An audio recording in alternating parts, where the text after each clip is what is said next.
Good morning friends. आज हम लोग कीमोऑस्मोटिक हाइपोथेसिस देखने वाले हैं। कीमोऑस्मोटिक हाइपोथेसिस देखने से पहले आप लोगों ने पढ़ा होगा लाइट रिएक्शन और डार्क रिएक्शन। और लाइट रिएक्शन और डार्क रिएक्शन जब आप पढ़ते हो, लाइट रिएक्शन और डार्क रिएक्शन के बारे में जब आप देखते हो तो क्या पता चलता है कि जो लाइट रिएक्शन है उसी पे, उसके प्रोडक्ट पे जो है डार्क रिएक्शन डिपेंडेंट होता है। ठीक है, लाइट रिएक्शन का प्रोडक्ट क्या होता है? NADPH2 हो जाएगा और आपका ATP हो जाएगा। तो ये लाइट रिएक्शन का प्रोडक्ट है और उसी पे डार्क रिएक्शन जो है आपका डिपेंडेंट होता है। कैसे काम करता है हम लोग देखेंगे। अगर लाइट रिएक्शन की बात कर रहे हैं तो ये हो कहाँ रहा होगा भाई? तो क्लोरोप्लास्ट के अंदर हो रहा होगा। और क्लोरोप्लास्ट को अगर हम लोग और जूम करके देखें तो क्या दिखेगा हम लोगों को कि भाई यहाँ पे क्या होता है? थैलेकॉइड मेम्ब्रेन होता है। थैलेकॉइड मेम्ब्रेन होगा और यहाँ पे थैलेकॉइड जो दो टाइप का होता है, एक ग्रेना थैलेकॉइड, एक स्ट्रोमा थैलेकॉइड। ठीक है, जब आप थैलेकॉइड की बात करते हो तो इसके पास देखो कि दो रीजन है, एक एपरेज पार्ट और एक नॉन एपरेज पार्ट। एपरेज पार्ट क्या है और नॉन एपरेज पार्ट क्या है? जैसे कि ये आपको ऊपर का रीजन दिख रहा है, इसको हम लोग एपरेज पार्ट बोलेंगे। और जो एपरेज पार्ट है वहां पे आपको क्या मिलेगा? PS फर्स्ट मिलेगा। और जो नॉन एपरेज पार्ट है वहां पे क्या मिलेगा आपको? PS सेकंड मिलेगा। ठीक है, PS यानी कि फोटो सिस्टम। ठीक है, यानी फोटो सिस्टम सेकंड जो आपको कहां मिलेगा? नॉन एपरेज पार्ट पे। और एपरेज पार्ट पे क्या मिल रहा है आपको? फोटो सिस्टम फर्स्ट मिल रहा है। चलिए हम लोग आगे कंटिन्यू करते हैं, इसमें देखते हैं कैसे कैसे ये मैकेनिज्म चलता है। तो हम लोगों ने क्या किया है कि ये जो एक थैलेकॉइड था इसको उठा करके यहाँ पे लिया है और एक चुन करके डायग्राम बनाया है और उसके अंदर कैसे कैसे कंपोनेंट्स काम करते हैं वो हम लोग देखने का प्रयास करेंगे। तो सबसे पहले आप देखोगे ये आपको लिपिड बाइलेट का मेम्ब्रेन आपको दिख रहा होगा और यहाँ पे आपको जो है PS सेकंड, PS फर्स्ट आपको देखने को मिल रहा है। अब देखोगे यहाँ पे PS फर्स्ट और PS सेकंड की जब हम लोग बात कर रहे हैं तो होता क्या है एक्चुअली? मान के चलो कि PS फर्स्ट है और इधर जो है PS सेकंड मान लीजिए और PS फर्स्ट मान लो। तो होता क्या है? PS सेकंड से जब स्टार्ट होता है, देखो PS मतलब फोटो सिस्टम, यानी कि वो ऐसा पिगमेंट जो कि लाइट को रिसीव करेगा, इलेक्ट्रॉन को डोनेट करेगा और पूरा पूरा साइकिल चलता है, जैसे कि NADPH2 का प्रोडक्शन होगा या फिर ATP का प्रोडक्शन होगा। ठीक है, और ATP या NADPH2 का जो प्रोडक्शन हो रहा है वो हो कैसे रहा है? क्योंकि जब आप लाइट को देखोगे तो लाइट क्या है? लाइट भी एक फॉर्म ऑफ एनर्जी है और लाइट जो फॉर्म ऑफ एनर्जी है वो किस में कन्वर्ट हो रहा है? आपको केमिकल फॉर्म में कन्वर्ट हो रहा है, यानी कि फोटो का जो एनर्जी है, लाइट एनर्जी जो है केमिकल एनर्जी में कन्वर्ट हो रहा है। ये फोटोसिंथेसिस के डेफिनेशन में भी आप पढ़ते हो। यहाँ पे भी यही प्रोसेस होगा। और होता क्या है? जैसे ही मान के चलो कि ये PS सेकंड पे लाइट पड़ेगा तो यहाँ पे इसका जो इलेक्ट्रॉन है ये क्या हो जाएगा? एक्साइट हो जाएगा। पहले तो ये लो एनर्जी स्टेट में होगा, बाद में एक्साइट हो जाएगा और एक्साइट होकर के कोई अपने जो यहाँ पे पिगमेंट सिस्टम रहेगा उसको ये इलेक्ट्रॉन डोनेट करेगा, ये किसी और को करेगा और अल्टीमेटली जो है कहा जाता है PS फर्स्ट के पास जाता है और ये इस टाइप से जेड स्कीम आपका चलते रहता है और यहाँ पे NADPH2 और आपका ATP का प्रोडक्शन होता है इस पूरे प्रोसेस में। ठीक है, अब हम लोग इसको डिटेल से अगर देखना चाहें तो सबसे पहले हम लोग PS फर्स्ट से स्टार्ट करते हैं। जैसे मान के चलो कि PS फर्स्ट के पास जो है आपका फोटोन या लाइट आ रहा है, फोटोन या लाइट आपका आ रहा है। और अगर ये लाइट आ रहा है इसके पास एनर्जी होगा और इस एनर्जी का क्या होगा कि जैसे ही ये PS फर्स्ट पे पड़ेगा ये क्या करेगा? इसके इलेक्ट्रॉन को एक्साइट करेगा, यानी इसका इलेक्ट्रॉन इस PS फर्स्ट को छोड़ करके बाहर निकल जाएगा। और इलेक्ट्रॉन कौन सा निकलता है? जो आउटर ऑर्बिटल में इलेक्ट्रॉन रहेगा वो इजीली जो है निकल जाएगा। तो ये जो है इलेक्ट्रॉन कहां चला गया? यहाँ पे प्राइमरी इलेक्ट्रॉन एक्सेप्टर जो PS फर्स्ट का है FeS यानी आयरन सल्फर प्रोटीन हम लोग बोल सकते हैं। और देन ये जो है फेरिडॉक्सिन को देता है। यहाँ पे क्या हो जाएगा? फेरिडॉक्सिन के पास चला जाएगा। फेरिडॉक्सिन के पास चला गया। अब यहाँ पे क्या होता है? FNR यानी फेरिडॉक्सिन NADP रिडक्टेज। और फेरिडॉक्सिन NADP रिडक्टेज का क्या काम है कि ये इलेक्ट्रॉन को यहाँ से एक्सेप्ट करेगा और क्या करेगा?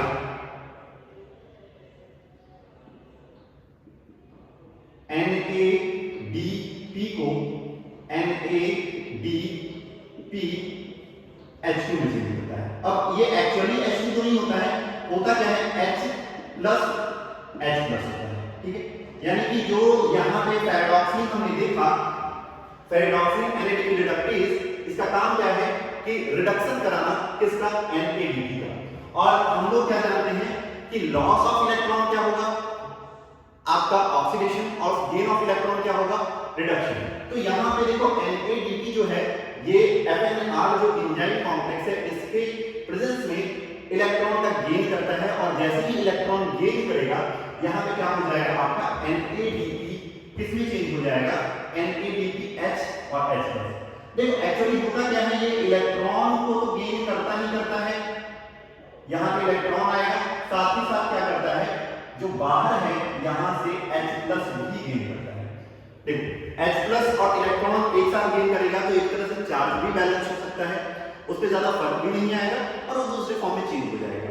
तो हमें दूसरे फॉर्म में चेंज करना था, और यहाँ पे NADPH जो है आपका, NADP जो है किसमें चेंज हो गया, NADPH और H+ में चेंज हो गया, या फिर NADPH2 हम लोग इन जनरल बोलते हैं।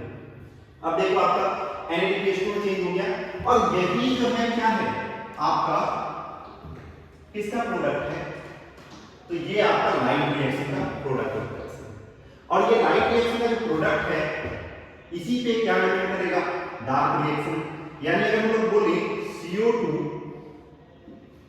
किसमें चेंज होगा, C6H12O6, ये डार्क रिएक्शन है, कार्बन डाइऑक्साइड का फिक्सेशन हो रहा है C6H12O6 में, और ये जो फिक्सेशन हो रहा है इसमें आप लोग क्या करते हो कि यहाँ पे आपका 12 NADPH2 लगेगा और 18 ATP का प्रोडक्शन होगा, यही आप करते हो। ये 12 NADPH2 है, यानी कि यहाँ पे देखो 6 कार्बन है, तो यहाँ पे CO2 भी कितना होना चाहिए, 6 होना चाहिए, यहाँ पे भी 6 कार्बन, यहाँ पे भी 6 कार्बन। अब अल्टीमेटली देखो यहाँ पे 12 बन रहा है, यानी कि हम लोग बोल सकते हैं कि एक जो है कार्बन डाइऑक्साइड के फिक्सेशन के लिए 2 NADPH2 का प्रोडक्शन हो रहा होगा, यानी एक कार्बन डाइऑक्साइड के फिक्सेशन के लिए जो है NADPH2 कितना लगेगा, 2 लगेगा। तो यहाँ पे क्या हो जाएगा कि NADPH2 कितना बन गया भाई, तो 2 बन जाएगा, ठीक है। अगर 2 बना है तो हम लोग क्या बोलेंगे कि पहले तो ये आपका देखो एक, जब हम लोग NADP की बात करते हैं तो ये क्या करेगा, सबसे पहले एक इलेक्ट्रॉन गेन किया, ये किसमें चेंज हो जाएगा, NADP माइनस, देन साथ ही साथ एक प्रोटॉन गेन करेगा, NADPH में चेंज हो जाएगा, और साथ ही साथ ये क्या करेगा, फिर से एक इलेक्ट्रॉन गेन करेगा, NADPH, ये माइनस में चेंज हो गया, और फिर से जब एक प्रोटॉन गेन करेगा तो ये किसमें चेंज हो जाएगा, NADPH और प्लस H में चेंज हो जाएगा, ठीक है। इस फॉर्म में हम लोग इसको लिखते हैं। अब देखो यहाँ पे हो क्या रहा है, NADP जो है किसमें चेंज हो जा रहा है, NADPH2 में चेंज हो जा रहा है, और इसमें हमने क्या बोला कि एक NADPH2 के चेंज होने के लिए क्या है, 2 इलेक्ट्रॉन की रिक्वायरमेंट है, यहाँ पे एक इलेक्ट्रॉन, यहाँ पे एक इलेक्ट्रॉन, यानी एक NADPH2 के प्रोडक्शन के लिए 2 इलेक्ट्रॉन की रिक्वायरमेंट है। और अगर हम लोग बोले कि 2 NADPH2 की प्रोडक्शन के लिए कितना इलेक्ट्रॉन का रिक्वायरमेंट होगा, तो यहाँ पे हम लोग बोल सकते हैं टोटल 4 इलेक्ट्रॉन का रिक्वायरमेंट होगा, ठीक है, 4 इलेक्ट्रॉन का रिक्वायरमेंट होगा। अब ये 4 हम लोग बाद में समझेंगे, पहले हम ये समझ लेते हैं।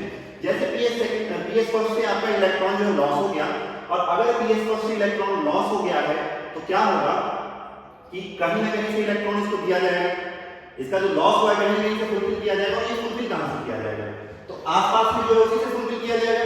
आसपास में क्या है, तो आसपास में इसके पास यहाँ पे प्लास्टोसाइनिन है, उसके बाद साइटोक्रोम B6 है, F है, प्लास्टोक्विनोन है, और यहाँ पे आपको PO5 लास्टली जो है PS सेकंड है। तो जो PS सेकंड है ये भी एक तरह का क्या है, फोटो सिस्टम है ना, फोटो सिस्टम सेकंड, और उसके पास भी क्या होगा, इलेक्ट्रॉन होगा, इस पे भी लाइट पड़ रहा होगा। अब देखो लाइट एक बार में बस ऐसा नहीं है कि PS फर्स्ट में पहले पड़ रहा होगा, PS सेकंड में बाद में पड़ेगा, लाइट दोनों में एक साथ पड़ रहा होगा, और एक साथ भी पूरा प्रोसेस होते रहता है। तो यहाँ पे होगा क्या कि PS सेकंड में भी लाइट पड़ रहा होगा, और PS सेकंड क्या करेगा, अपना इलेक्ट्रॉन उसको दे देगा CO5, क्या करेगा, अपना इलेक्ट्रॉन किसको दे देगा, प्लास्टोक्विनोन।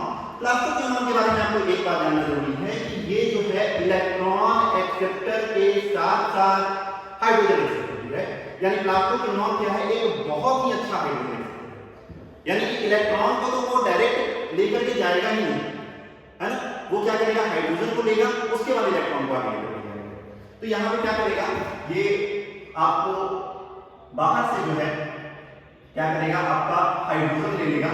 तो यहाँ पे मान के चलो कि ये हाइड्रोजन जो है एक्सेप्ट कर रहा है, और ये हाइड्रोजन एक्सेप्ट करके किसमें चेंज हो जाएगा, आपको PqH2। और ये प्रोसेस जो है PqH2 और PQ जो है PqH2 में चेंज होते रहेगा, और PqH2 जो है PQ में चेंज होते रहेगा। यानी प्लास्टोक्विनोन जो है प्लास्टोक्विनोन में चेंज होते रहेगा, प्लास्टोक्विनोन जो है प्लास्टोक्विनोन में चेंज होते रहेगा। ये जो है आपका हमेशा चलते रहता है प्रोसेस। और इस दौरान क्या होता है, इलेक्ट्रॉन का क्या हो जाता है, ट्रांसफर हो जाता है। इलेक्ट्रॉन को ही अल्टीमेटली हमें भेजना था, इलेक्ट्रॉन का ट्रांसफर हो गया, और इलेक्ट्रॉन का ट्रांसफर हो गया भाई, तो क्या हो जाएगा कि अगर इसको PQ में चेंज होना है तो क्या करेगा, अपना हाइड्रोजन जो है डाल देगा, मैट्रिक्स में डाल देगा, मैट्रिक्स में डाल दिया हाइड्रोजन, ठीक बात है। अब देखो क्या होगा कि ये जो है ये क्या करेगा, अपना इलेक्ट्रॉन साइटोक्रोम B6 को दे दिया, और साइटोक्रोम B6 क्या करेगा, साइटोक्रोम F को देगा, और साइटोक्रोम F जो है क्या हो जाएगा, प्लास्टोसाइनिन को देगा, और प्लास्टोसाइनिन जो है लास्ट एक तरह से यहाँ पे है इस कॉम्प्लेक्स का, और ये फर्दर इसको दे दिया जाता है, इलेक्ट्रॉन दे देगा ये PS फर्स्ट। अब देखो PS फर्स्ट में जो इलेक्ट्रॉन की कमी हुई थी वो पूरा हो गया, PS फर्स्ट को कोई दिक्कत नहीं। अब क्या होगा, PS फर्स्ट को जैसे ही इलेक्ट्रॉन दे दिया गया तो ये वाला प्रोसेस तो आगे चल जाएगा, लेकिन हमने क्या बोला कि भाई ये फोटोन जो आया था, फोटोन जो आया था PS सेकंड के पास, ये क्या कर रहा था, इलेक्ट्रॉन निकाल रहा था, है ना। अब इलेक्ट्रॉन निकाल रहा था तो PS सेकंड के पास अब जो इलेक्ट्रॉन की कमी हो गई, अब इसको कौन पूरा करेगा। तो होता क्या है कि यहां पे मैट्रिक्स में क्या होगा, एक एंजाइम कॉम्प्लेक्स होता है जिसको OEC बोलते हैं, या ऑक्सीजन इवॉल्विंग कॉम्प्लेक्स बोलते हैं। अब होगा क्या, इसका काम क्या है, इसका काम कुछ नहीं है भाई, इसका काम क्या है, ये वाटर को तोड़ेगा और इसमें चेंज करेगा, ऑक्सीजन को इवॉल्व करेगा, यानी ऑक्सीजन को इवॉल्व करेगा, ऑक्सीजन को निकालेगा, वाटर को तोड़ करके, और हम लोग क्या बोल सकते हैं, H+ का ही प्रोडक्शन करेगा, ठीक है, और साथ ही साथ क्या करेगा, इलेक्ट्रॉन का भी प्रोडक्शन करेगा, 2H+ और 2 इलेक्ट्रॉन बोलेंगे, और हाफ O2 बोलते हैं, यानी कि हम लोग क्या बोलेंगे, एक H2O से हाफ O2 बन रहा है ना। और देखो ये हाफ O2 क्यों लिखा गया है, क्योंकि यहाँ पे जब आप ऑक्सीजन की बात करते हो तो ऑक्सीजन जो है नेसेंट ऑक्सीजन क्या होता है, बहुत ज्यादा रिएक्टिव होता है, तो नेसेंट ऑक्सीजन यहाँ पे रखा नहीं जा सकता है। नेसेंट ऑक्सीजन इमीडिएटली किसमें चेंज हो जाता है, आपका हाफ O2 में चेंज हो जाएगा, क्योंकि अगर नेसेंट ऑक्सीजन रख दिया जाए तो क्या हो जाएगा, अल्टीमेटली वो इस जो आपका कॉम्प्लेक्स है यहाँ पे उसके लिए आपका हार्मफुल हो सकता है, या फिर लोग उन्हें की ओवरऑल क्या करेगा, कुछ ना कुछ गड़बड़ कर सकता है यहाँ पे, ठीक है। तो यहाँ क्या हो गया, 2 इलेक्ट्रॉन ये जो चेंज हुआ है ये किसको मिल जाएगा, PS सेकंड को मिल जाएगा। अब हम लोग बात कर रहे थे, अब देखो अब क्या हो रहा है, यहाँ पे क्या हुआ, H+ यहाँ बना, ये भी H+ यहाँ बना, ठीक है। अल्टीमेटली आप देखोगे ना, मैट्रिक्स के अंदर H+ का कंसंट्रेशन बढ़ाया जा रहा है, यानी मैट्रिक्स के अंदर क्या किया जा रहा है, H+ का कंसंट्रेशन क्या किया जा रहा है, बढ़ाया जा रहा है।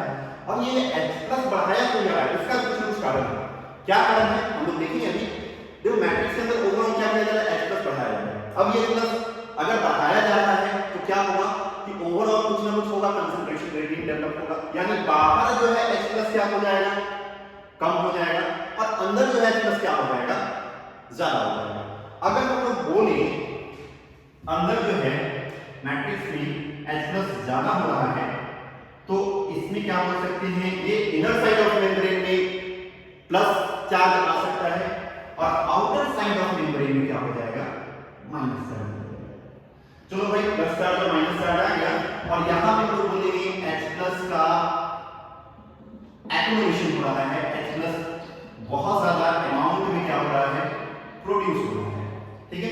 ये H+ बहुत ज्यादा अमाउंट में यहां पे एक्युमुलेट हो रहा है, और ये एक्युमुलेशन के कारण से एक कंसंट्रेशन ग्रेडियंट डेवलप होता है, और ये जो कंसंट्रेशन ग्रेडियंट डेवलप होगा इसी से ATP का प्रोडक्शन होता है।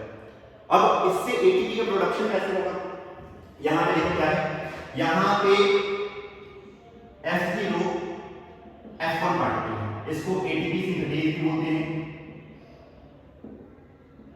एटीपी सिंथेज भी बोलते हैं, F0 F1 पार्टिकल बोलते हैं, क्वांटा सम भी बोलते हैं, और भी बहुत सारा नाम है, तो हम लोग इस तरह से इसको बोलते हैं। अब यहाँ पे होगा क्या कि F0 पार्टिकल जो है कुछ ऐसा समझो, ये आपका F0 पार्टिकल है और ये जो है क्या है F1 पार्टिकल है। तो F0 और F1 पार्टिकल में होगा क्या, जब आप देखोगे F0 पार्टिकल को, तो जैसे ही इसे प्रोटॉन पास करेगा, इधर से जैसे ही प्रोटॉन पास करेगा तो क्या होगा कि एक जो है यहाँ पे कंफर्मेशनल चेंज आएगा, और ये जो आपका पार्ट है टनल के जैसा काम करता है और इस तरह से रोटेट करते रहेगा, और इस रोटेशन के कारण से ही आपका एटीपी का प्रोडक्शन होगा। अब बोलोगे सर ये क्या बात कर रहे हैं, तो देखो आप जब देखोगे ये रोटेशन के कारण से कैसे हो रहा है, तो आप जब विंडमिल देखोगे आप लोगों ने समझे, विंडमिल आप जब देखते हो तो विंडमिल में क्या होता है कि विंड आपको फ्लो होते रहता है, और विंड के फ्लो के कारण से क्या होता है, विंडमिल आपको रोटेट कर रहा है, और उसके रोटेशन के कारण से जो है बिजली पैदा हो रही है। वैसे यहाँ सेम चीज यहाँ पे है कि आपका जो H+ का कंसंट्रेशन यहाँ ज्यादा हो गया है, तो H+ निकलना चाहेगा कहीं ना कहीं से, तो यहाँ पे ये जो है आपको कॉम्प्लेक्स है F0 F1 कॉम्प्लेक्स अगर हम लोग बोल सकते हैं, तो यहाँ पे क्या हो जाएगा, ये निकलना स्टार्ट करेगा, और जैसे ही निकलेगा तो क्या हो जाएगा, यहाँ पे कंफर्मेशनल चेंजेज आएगा, और ये कंफर्मेशनल चेंजेज के कारण से क्या हो जाएगा, ये रोटेट करना स्टार्ट करेगा, और रोटेट जैसे ही करेगा तो क्या हो जाएगा कि एटीपी का सिंथेसिस होता है। कैसे एटीपी का सिंथेसिस होता है, एटीपी बाइंड करता है, ये सब हायर क्लासेस में और डिटेल से पढ़ोगे आप, लेकिन अभी के लिए बस इतना रखो कि ये F0 में कंफर्मेशनल चेंजेज होने के कारण से एटीपी का प्रोडक्शन होता है। एटीपी सिंथेज एंजाइम जो है, एंजाइम कॉम्प्लेक्स यहाँ पे आपको प्रेजेंट है, और अल्टीमेटली क्या कर देगा, इसमें से जब ये पास करेगा क्या H+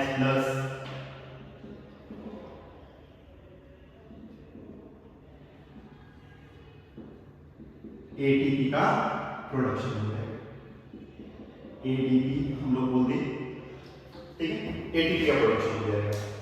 अब आप देखोगे तो आपको यहाँ पे ओवरऑल आप एक मैकेनिज्म समझ गए, साथ ही साथ हम लोगों ने क्या बात की थी यहाँ पे कि भाई यहाँ पे 2 NADPH2 का प्रोडक्शन हो रहा है, और अगर 2 NADPH2 का प्रोडक्शन हो रहा है तो साथ ही साथ हम लोग बोलेंगे यहाँ पे क्या हो रहा होगा कि एक NADPH2 के प्रोडक्शन के लिए 2 इलेक्ट्रॉन लग रहा था, तो 2 NADPH2 के प्रोडक्शन के लिए कितना इलेक्ट्रॉन लगेगा भाई, तो 4 इलेक्ट्रॉन लगेगा। चलो यहाँ 4 इलेक्ट्रॉन कर देते हैं, यहाँ पे भी चार्ज हो जाएगा, यहाँ पे भी चार्ज हो जाएगा। 4 इलेक्ट्रॉन को निकालने के लिए कितना फोटोन आएगा, तो 4 इलेक्ट्रॉन को निकालने के लिए 4 फोटोन भी आ जाएगा, 4 फोटोन भी ला दो भाई, है ना, 4 फोटोन हो गया, 4 फोटोन यहाँ पे है, यहाँ पे भी क्या होगा, 4 इलेक्ट्रॉन हो जाएगा, यहाँ पे भी 4 कर दो, यहाँ पे भी 4 कर दो, यहाँ पे भी 4 कर दो, और यहाँ पे अगर 2H+ लिए थे तो यहाँ पे हम कितना कर देंगे, × 2 कर देंगे, ठीक है, यहाँ पे भी 4 कर देते हैं, 4 इलेक्ट्रॉन हो जाएगा, यहाँ पे भी 4 इलेक्ट्रॉन हो जाएगा, और यहाँ पे भी क्या हो जाएगा, अल्टीमेटली आपका 4 फोटोन। अब देखो ये फोटोन का जो 4 वाला बात कर रहे हैं वो क्यों कर रहे हैं, 2 टर्म आपको इसमें पढ़ना है, एक क्वांटम फील्ड और एक क्वांटम रिक्वायरमेंट। क्वांटम रिक्वायरमेंट का मतलब क्या कि फोटोन का कितना रिक्वायरमेंट है उसको क्वांटम रिक्वायरमेंट बोलेंगे। अब फोटोन का कितना रिक्वायरमेंट है भाई, तो आप देखोगे तो यहाँ पे कितना बोल रहे हैं, 4 फोटोन, यहाँ 4 फोटोन, तो टोटल कितना है, टोटल 8 फोटोन है, टोटल 8 फोटोन का रिक्वायरमेंट है, ठीक है। अब हम लोग बोलेंगे कि क्वांटम यील्ड क्या है ना, तो क्वांटम यील्ड क्या है, एक ऑक्सीजन के प्रोडक्शन के लिए कितना फोटोन आपका लग रहा है, तो हम लोग बोलते हैं क्वांटम यील्ड जो है आपका कितना हो जाएगा, 1/8 जो है क्वांटम यील्ड हो जाएगा, ठीक है। क्वांटम यील्ड जो है 1/8 हो गया, और क्वांटम रिक्वायरमेंट क्या हो जाएगा आपका 8 से हम लोग रिप्रेजेंट कर रहे हैं। तो ये जो है आप ओवरऑल एक मैकेनिज्म देखा आपने, और इस मैकेनिज्म में देखो आपने पूरा पढ़ लिया, और ये जो पूरा क्या है आपका नॉन साइक्लिक फोटोफॉस्फोराइलेशन का पार्ट। नॉन साइक्लिक फोटोफॉस्फोराइलेशन करने का मतलब क्या हो गया कि आप जब देखोगे जेड स्ट्रीम जिसको बोलते हैं उसका पार्ट हो गया। अब मान लो यहाँ पे कि आपको साइक्लिक फोटोफॉस्फोराइलेशन चलाना है, साइक्लिक चलता है नॉन साइक्लिक दोनों चलता है, तो आप जब साइक्लिक कराना चाहो तो वहां पे क्या होगा, अगर NADP आपका रिडक्टेज FNR यानी फेरोऑक्सी NADP रिडक्टेज एंजाइम अगर एब्सेंट होगा तो ये क्या होगा, ये इलेक्ट्रॉन मूव करके इसके पास चला जाएगा, इधर चला जाएगा, और वो साइक्लिक प्रोसेस हो जाएगा। नॉन साइक्लिक प्रोसेस चलाने के लिए NADP रिडक्टेज एंजाइम होना मस्ट है। आप साइक्लिक और नॉन साइक्लिक पढ़ते हो तो साइक्लिक और नॉन साइक्लिक का जो एक्चुअल प्रोसेस है वो कैसे है, आपका ये आपको ऑक्सीडेशन रिडक्शन पोटेंशियल स्केल के हिसाब से आधारित है, यानी ऑक्सीडेशन रिडक्शन पोटेंशियल स्केल के हिसाब से आपका ये चैप्टर काम करता है। अब आपने इधर देखा था तो इनिशियल में क्या हो रहा था कि भाई यहाँ पे क्या था, जो PS1 है, PS1 पे जैसे ही फोटोन आया था इसका इलेक्ट्रॉन एक्साइट हो गया, यानी इसका मतलब क्या है, इसके पहले जो इलेक्ट्रॉन इसका होगा ग्राउंड स्टेट में होगा और इसका इलेक्ट्रॉन जो है एक जगह पे स्थित होगा, है ना, और जैसे ही इसको एनर्जी मिला, एक्स्ट्रा एनर्जी मिला, तो इसका आउटर इलेक्ट्रॉन क्या हो गया, एक्साइट हो गया, है ना। तो ये जो है क्या हो गया, इसका क्या हो गया, ऑक्सीडेशन हो गया, लॉस ऑफ इलेक्ट्रॉन हम लोग बोलेंगे ऑक्सीडेशन। इसका क्या हो गया, रिडक्शन हो गया, क्योंकि गेन ऑफ इलेक्ट्रॉन है। तो ये क्या है, एक तरह से पूरा देखो प्रोसेस यही है, ऑक्सीडेशन रिडक्शन प्रोसेस है, यानी पूरा जो आप तीनों ऑस्मोटिक हाइपोथेसिस पढ़ते हो, जो भी आप यहाँ पढ़ रहे हो, ऑक्सीडेशन रिडक्शन का खेल है और कुछ भी नहीं, ठीक है।